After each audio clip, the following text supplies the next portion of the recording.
在中共的清零政策下，疫情止不住。周二，当局通报新增本土病例近3万，大部分为无症状感染者，但通报2例死亡病例，都是80岁以上有基础病、长期卧床的老年人。哎呀，这一觉醒来真的是变了天了，一下又静态管理了，这日子何时到头？1个月反反复复来2、3次。在疫情重灾区广州市，当局全面封控了海珠区和白云区，其他各区则是实施不同程度的管控。政府更是赶建方舱抓人去隔离。各个区都有方舱，看守所级别啊，天河那个规模最大了，防控太恐怖了。重庆的疫情也不容乐观。中共副总理孙春兰21号来到重庆视察，要坚定动态清零，还要落实放宽管控的所谓20条。自相矛盾的政策令民众不知所措，民间要求解封的呼声则是此起彼伏。首都北京的疫情持续升温，近日罕见通报出现3例死亡病例后，22号则是通报感染病例首次破1000。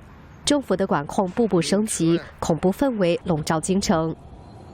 大早晨的给封上了，一不给通知，二也不知道什么原因，都说不知道，反正就给封上了。现在家里没米没粮什么都没有。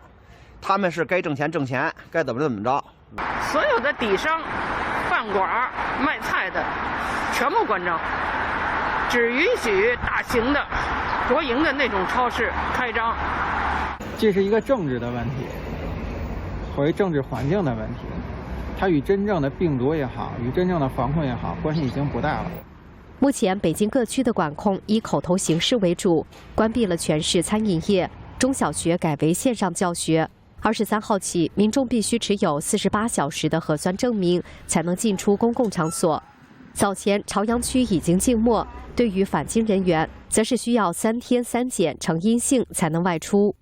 每天面临的都是核酸扫码这些事情，就是感觉正常、精神正常的人，这思想都快变成精神病，就变成魔怔了。我们有些朋友生意会破产，有些人会失业，有很多人的收入都受到影响，所以我们真的希望这个事情越早结束越好。新唐人记者雨婷综合报道。